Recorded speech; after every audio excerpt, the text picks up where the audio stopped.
We mentioned this already, but let's just see if we can review kind of the different thresholds here, Roxanne. All right, so as Mike said, you can test in at rough-in. You can only test total leakage. Again, that's leakage to inside as well as leakage to outside the building envelope. But at rough-in, it has a very strict threshold. That means you can only have 6% total leakage. Can you guys guess why that threshold is so tight at rough-in test? Okay, I'll put it to you a different way. What typically happens between the time that you roughed in, put in the system, and the homeowner got it? Yeah, did somebody poke a hole in it? Did that, that pesky cable guy, did he step on a duct run and pop it off? Yes. All right, so that strict threshold at rough-in is because things happen to the house after you've already tested it at rough-in, and we want to have that little buffer zone.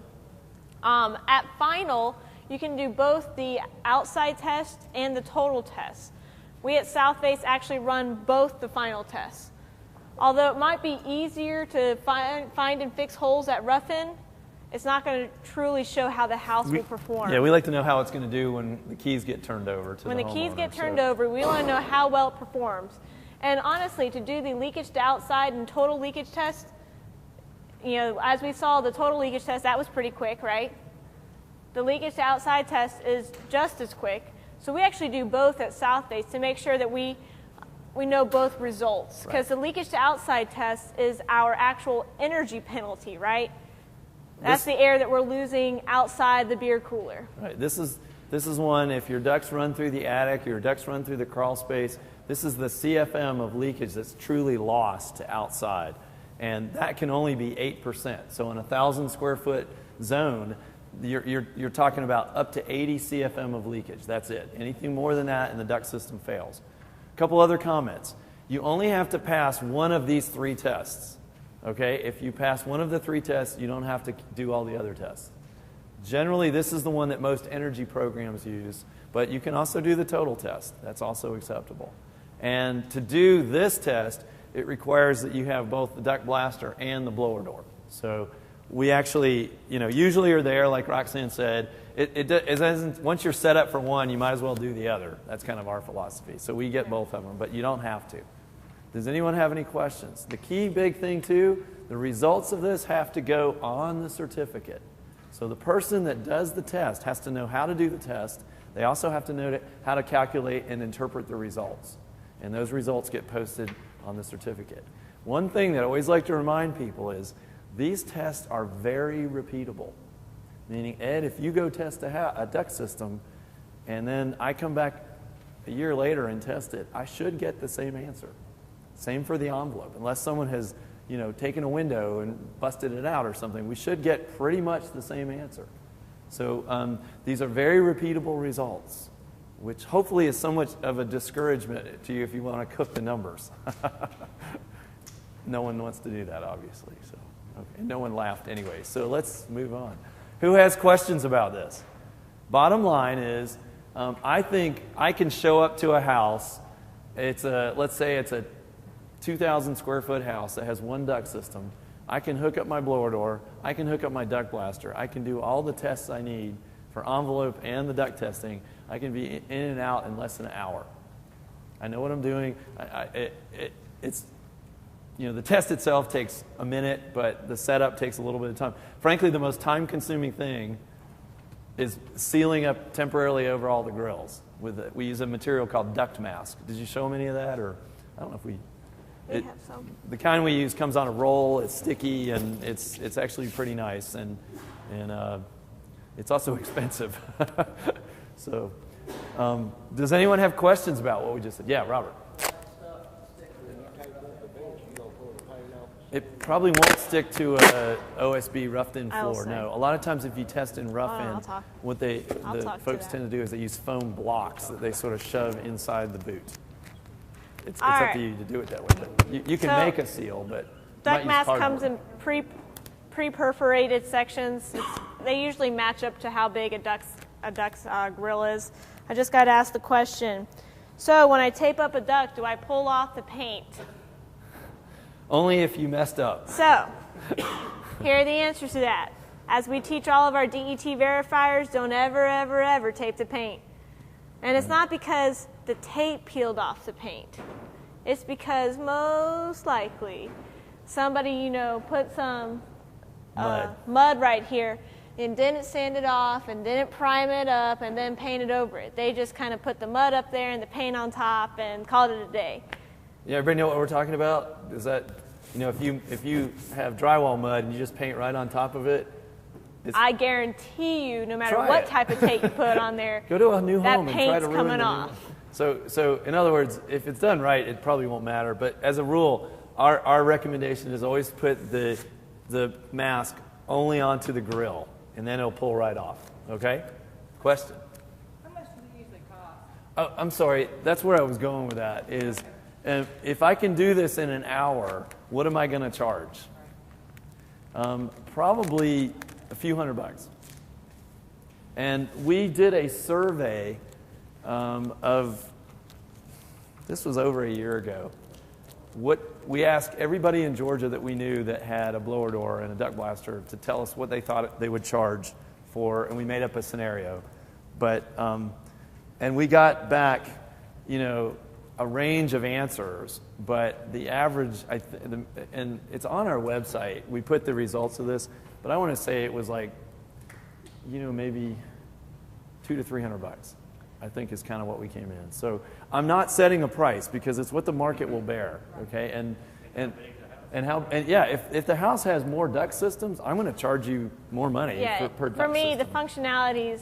How hard is the takeoffs on your house? Because if you got a nice square house, I will do that almost free. If you have multiple systems, that's going to go up. If you have one system, again, it's like, whew.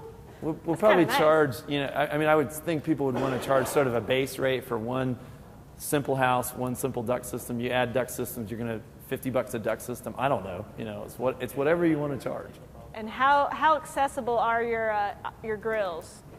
You got multiple 14-foot, got to bring an extension ladder and think and pray that my ladder doesn't fall out beneath me? Yeah, Although I will say this, I was in Texas doing some training some years ago. They're fun. I watched a guy he did the most amazing thing. He taped a duct that was like way up high. He used a paint roller. He used some of that duct mask, and he used a paint roller and a telescoping arm, and he put he knew exactly what he was doing. He stuck it up there. He had a piece just long enough, and he stuck it up there. He left the tail hanging down so that when he was done, he just stuck the thing on and pulled the whole thing. It was mastery. And it was really cool. And I'm like, I think I could do that. So there's some clever things people have come up with. What's a rough guess as to the equipment? What's the cost of it? Oh, that's not. No, actually, we can tell you that. It's about $2,000 for a duct blaster and about $2,500 for a blower door. And that's each of those coming with the digital gauges. So you can sometimes find used equipment, but that's brand new. And you can get discounts. That's probably a discounted price that I just quoted you. But if you take any of the Southface's classes, you can get a discount. Not that we sell it, but the people that sell the equipment said, we'll give a discount to anybody that takes one of these classes. All right, I know you guys are all murmuring about this price. So all right, but let's not be scared about this price because there are also a lot of city officials as well as electric companies that are willing to purchase the equipment, and they'll loan it to you probably for a fee, but something not that is $4,500. So that's something that we're seeing a lot of now, and we pushed hard for I really am the pushing EMCs and the utilities and our energy office to try to make some pieces of equipment available that could be in essence loaned out or leased out. So just if you're interested. But again, to do the test officially, you have to be certified. When do you not have to test? I know you asked this earlier today. When do you not have to test ducts? If all the ducts and air handler are in the envelope, if you mess with less than half of all the ducts, you're not required to test the duct system. If you mess with 51% of the ducts, you do have to test it. If you replace the air handler, you just have to seal the plenum, all parts of the plenum. You don't have to go all the way out to the whole duct system. That was the sort of compromise for when you replace equipment. So that is very important, is that you have to seal through essentially the collars of the plenum and the plenum to the air handler. And then finally, Oh, what does it say? Who can do this? It must be I'll coming get there. up. Don't worry, you got 2 more slides. All right, 2 more slides. Let's knock these out and wrap up for y'all. All right, so just continuing with ducts, we kind of touched on this earlier. Ducts in attic spaces have to be insulated to R8. All other insulation in unconditioned space has to be R6. In conditioned spaces, you don't have to insulate, but we've again kind of covered that you probably should do at least R6 in conditioned spaces because of condensation. Just hand them all out right now. And what do you seal ducts with? You know, he was talking about sealing the plenums. What do you seal it with? Mastic. You also can seal it with mastic tape. I don't know if you have a Daddy Warbucks, but mastic tape is relatively expensive. Mastic that comes in the tub, it's like $15 a tub, and it goes a long way. Now, how thick does that mastic have to be? Well, let me ask you, if I can read the letters on your tape, do you think it's thick enough? It's got to be thick as a nickel, so about 2 millimeters thick. Not a nickel standing up, nickel lying down, right? Again, I know on our next slide we'll show you that mastic, he's applying it with a paintbrush. How many of you applied it with a paintbrush? I see a couple hands. I personally apply mastic with a glove, and I keep this one, clear so I can pull back insulation with my left hand. And I slap it on with my right hand. I just kind of take a gloop of it and just go. You know what actually worked well with mastic was, although I just used my bare hand. I just use a glove. But what worked well was rubber kitchen dishwashing gloves. Yes. Is that what you said? Yeah, I use them. They're real solid. You won't poke your finger through a screw, hopefully. And they're longer. And you can actually get the mastic off again and reuse them. So. There you go. Another thing you can't do is you may not use building cavities for supplies, and in Georgia you can't use them as returns either. This is really good because you don't want to have those terrariums that can grow mold delivering your air, because that's kind of gross, guys. So you can't do a panned return, you can't do a shelf return, kind of thing. You cannot use the building as a duct. No wood or drywall ducts. You can use a cavity and line it with sheet metal or line it with duct board. That's okay, but you can't use a non-duct material. So in other words, where you get your high-low returns, you have to pan those with metal now or install a duct in there, correct? High-low, Like a high-low.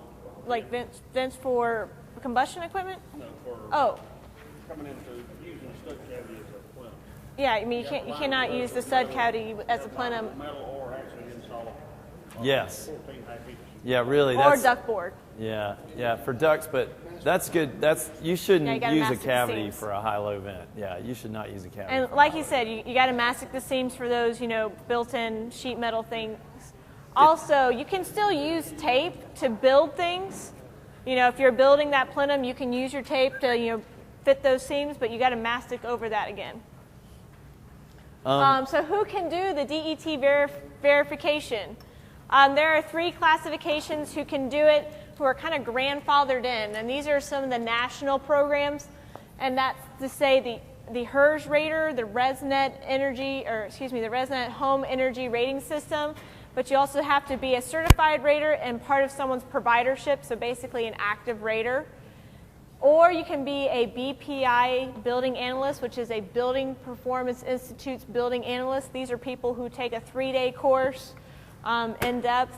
HERS raters take a 6-day course. It is very intensive. It's fun, but they're 10 days. It's awesome. They're 10 hours for 6 days. Home Performance with Energy Star Contractor is another classification that can do this work. Otherwise, if you're not one of those top 3 things, you're going to have to do the DET verification course. Southface is currently teaching it, and that's soon to be rolled out to technical colleges. In that, you're going to have to be able to do the ACH 50 calculation as well as the duct leakage percentage. For this course, in order to pass, you will have to do a 25 multiple choice written exam, as well as do a field exam, which we do in-house, and make sure that you can use the blower door and duct blaster equipment properly. So if you're interested in that class, like we said, Southface is not the only people that teach that. We essentially develop the training, and we're trying to get that training out to other folks. Some people will be private trainers, technical colleges will do it, and we're probably going to continue to do it at least for a little while.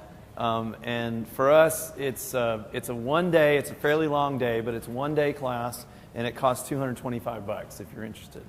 And you can go on our website if you want to find out where. I know we're teaching it next week.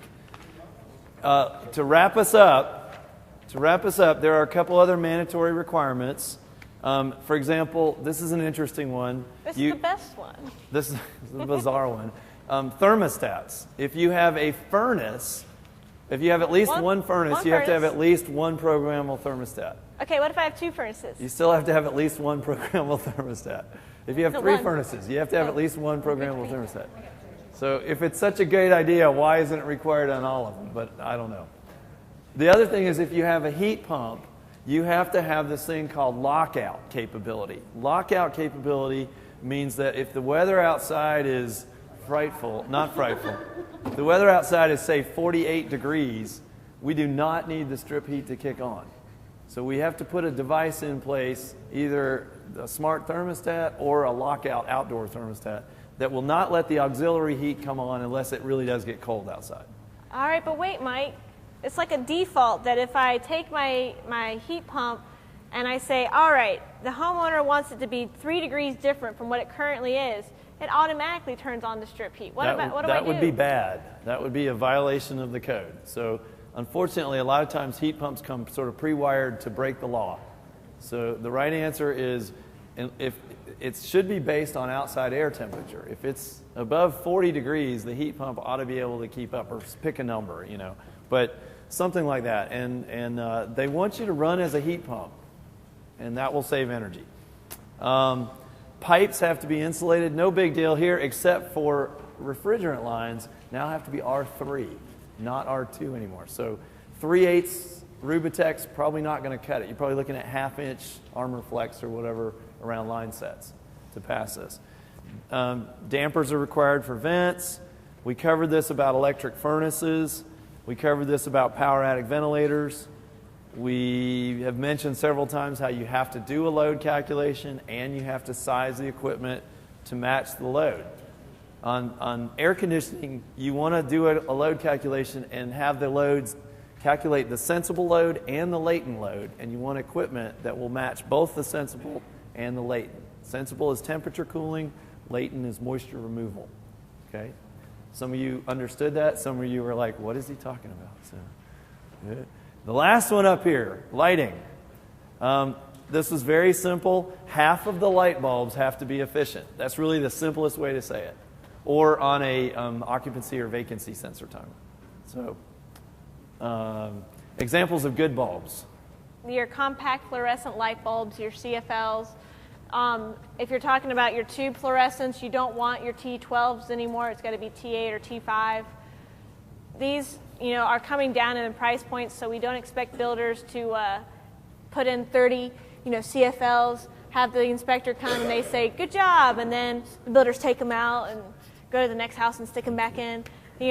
These aren't the same price difference anymore. I can understand past times CFLs used to be a little more expensive. Now they're coming down to almost the same price. You guys kind of feel the same? They're within that price range now? I got the answer. Finally. What do you do when you break one of them? Just leave the eval. All right.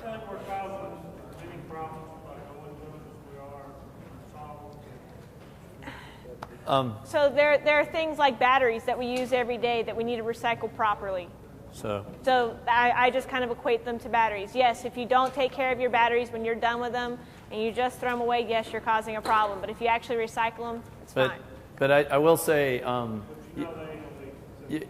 one thing about the compact fluorescents is they do contain a very, very small amount of mercury, but it's a pretty small amount. But interestingly enough, when you use a compact fluorescent, you burn less coal. Burning coal puts out more mercury than a compact fluorescent. So saving energy, in essence, by using a compact fluorescent, puts out, in essence, less mercury. Produces mercury. So if you don't like them, that's fine. There are alternatives. But we've been using fluorescents for 50 years in this country. So it's a pretty proven technology. And the CFLs today are fairly inexpensive. I mentioned this earlier. Do you need a vapor retarder in the walls or ceiling? No. Where do you need plastic? Crawl space or under a slab, right? And then the last slide on here is a whole bunch of resources. There's companies that sell the equipment, videos about the testing if you want to watch those. And if you're interested in the other trainings, go to our website. Finally, the place to download the codes for free. The only one that's not free is the ASHRAE code, but it's $19. That's unbelievably cheap for ASHRAE. And Roxanne and I will stick around. We will answer any questions you want to. I want to thank our sponsors for hosting us. Landon has asked that you please make sure you sign out so you get your continuing ed credit. And the last thing I guess is we will always invite you to come and visit if you get down to Atlanta. We're near the varsity. Come visit us. Come see our building. Come see our new training facility. And thanks so much for your time today. Really appreciate it.